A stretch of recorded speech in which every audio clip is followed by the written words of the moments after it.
Right, a day out from the budget, a few days out, we think, from the election. Joining me now, Assistant Minister to the Prime Minister, Patrick Gorman, and former Liberal MP, Jason Falinski. Thank you both for your time. We've got pictures, I think, coming in from the budget for all of you excitedly wanting to see the pallets of paper, as Patrick just called them. What we do know is in there, Patrick, is a whole heap of spending and $2 billion in savings. That's it. Is this just a pre-election budget? Too hard to actually go through and make some cuts there so the budget deficit gets worse? Oh, well, Tom, every budget has spending and new initiatives in it. This budget will be no different. When it comes to the significant savings we've made since we came to office, obviously we've had some almost $200 billion turnaround in terms of where deficits were due to be under the Liberal and National Party to where we've been able to get them to now, and we'll see more of that detail tomorrow night. In every budget that we've put together, we've looked for savings, we've looked for ways to responsibly reduce Commonwealth spending where it's not necessary, while also investing in the things that people care about. And we make no apology for this being a budget that has a really strong, big focus on Medicare. No apology for essentially a lot more spending compared to saving? Is that just where we're at right now? That's the reality, isn't it?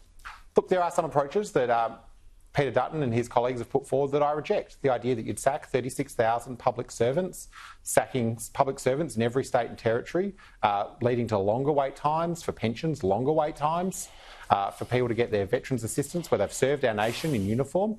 We've rejected some of those ideas, and I make no apology for that. Okay. Jason, are you doing a sort of involuntary twitch every time the coalition matches yet another big spending plan from Labor?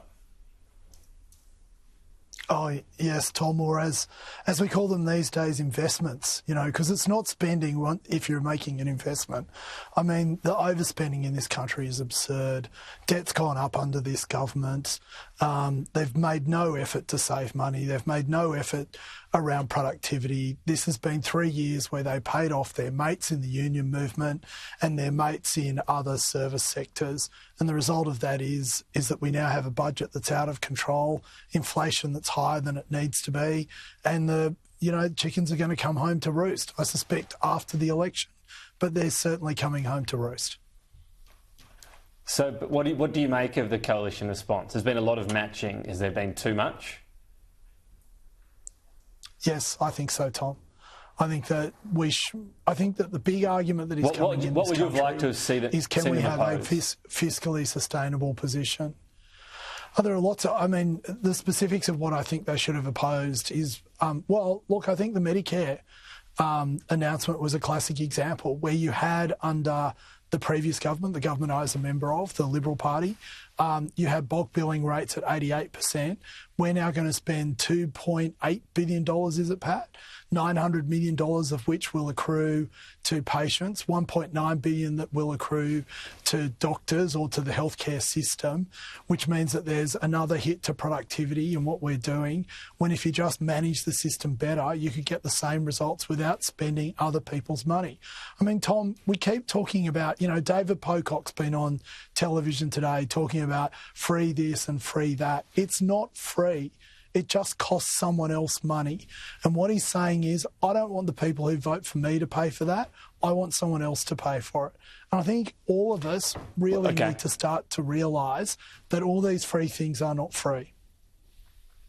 When you look at that Medicare announcement on the surface of it, Patrick, we're talking about something like 30% of the benefit going to patients. Am I missing something? Is the rest going to doctors, and that's a deliberate strategy to massively boost the pay of GPs?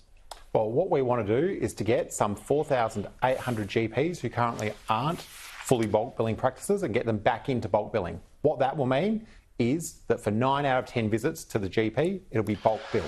Tom, I was a kid with asthma. I went to the doctor a lot as a child, and that was bulk billed. That was the Medicare that I grew up with. It's the Medicare I want for the next 40 years. But on that spend, that extra spend, the amount that needs to be spent to get it up from sort of high 70s to 90, the higher up that gets, the more expensive it gets because of the nature of it. You're effectively giving extra compensation to doctors who are already bulk billing. So am I reading that correctly, the quote Jason was giving there as well, that the vast majority of the money actually isn't going to patients out of that total spend? Well, the money will go to making sure that people get a fully bulk billed experience when they go to their local GP. That's where the money goes. We've been really open about it. You'll see all of our costings tomorrow night. You'll see all of our costings in the budget. And I think at least I give Jason huge credit for his honesty. He's a traditional Liberal. He's the heart and soul of the Liberal Party in New South Wales. He doesn't like these additional investments in Medicare.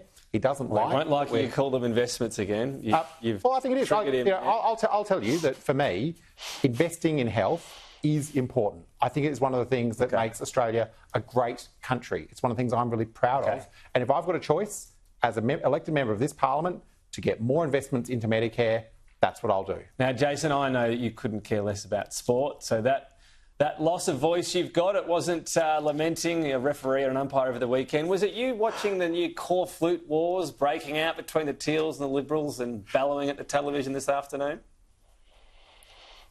Oh, Tom, I've got to say, it's been enjoyable to watch. There's a huge sense of pathos in this when, you talk about integrity, but when you don't think anyone's watching, we all got to see what you're up to. I mean, can I tell Monique that any pro bono criminal lawyer, Monique, will give you this advice. Don't do the criming on tape. That makes it very, very difficult to defend what you did. And they've committed, Simon Holmes, the court's got a lot of money, Monique. You should buy better criminal lawyers when you're doing this sort of stuff. I mean, it's just absurd. Was the sign actually being removed from somewhere it shouldn't have been, though? We've finally seen it. Just a bit of, this is just, we talk about cutting down on government waste. We won't need police for these things anymore. We get a citizen along with a Teal T-shirt underneath and they're sorting out illegally placed signs. Yep, they were investing in sign removal. I love it. Tom, I mean, the fact is, it's not the sign, it's that this is really, when you pull the mask off, this is what's really behind the mask. It's a pretty nasty, brutal game where, we didn't want to talk about this today, I get it, but there are all these front groups that are popping up, Hot House, etc., which no one can seem to track back to anyone. They all appear to have funding that comes out of Climate 200, and it's just fundamentally dishonest. And Pat, I got to say, we've all got to play by the same rules. Why is the Australian Electoral Commission allowing this to go on without actually forcing them to be upfront and honest about where their money's coming from? Because I think the Australian people, when they read these newspapers, would like to know that it's actually funded by a political organisation. So, look, the sign is just a symptom of a much deeper and more serious disease. Pat, how do you feel about this? Is the AUC doing its job? I should know this, are you responsible for them in some way? Jason seems to think you should be fixing this up. Look, firstly, I'll say that when it comes to the laws that we've introduced in this term of Parliament, it was to put further regulations around third-party campaigners. We have done that, and that'll kick in for the election after the one we're about to experience. When it comes to what we saw here, I actually think, it's not the job of the AEC to run around policing everything. I actually think that if you are standing for election, you take that responsibility on yourself. I don't think this was appropriate. I don't believe that, the sign wars are what win elections. I think actually having good policies is what wins elections and having a good policy debate. This wasn't in that spirit. And I think, it's obviously very embarrassing for the member for Kooyong. I actually got, I think there's 2025 Monique Ryan. We've got 2022 Monique Ryan. This was 2022 Monique Ryan, which was the people of Kooyong, like all Australians, value fairness, integrity and respect. This wasn't fair. This wasn't respectful. It had no integrity.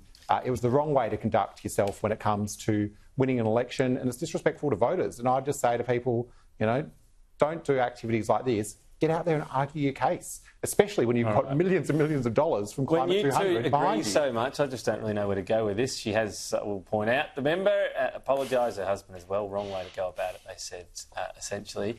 Jason, I'm going to end up with a pithy one for you. The approval rating of women for Peter Dutton comes in at 20%, according to News Poll analysis. Why do women so dislike Peter Dutton? They just don't know him well enough. That's the problem here. I think they should give him a chance. He's quite a charming guy. I think if they get an opportunity to sort of sit down and talk to him, I'm pretty sure he'll woo them off their feet. But look, I think that women It's are not a married key at first sight, Jason. It's an election. For both. Yeah, sometimes though, Pat, you wonder, don't you? But look, I think that the Liberal Party has a lot of good policies that benefit everyone, including women. I think women are just getting to know Peter Dutton, and obviously I think the more opportunity they get to see him in action, that numbers will go significantly higher than it is at the moment. There you go. Well, he'll be out there campaigning, maybe a few family moments and so on. I'm going to go because I think you're just in a mischievous mood, Jason. You're going to get you in trouble and me in trouble soon. We'll talk next week. Patrick, you as well, but thank you both as we finally end, we think, this election campaign.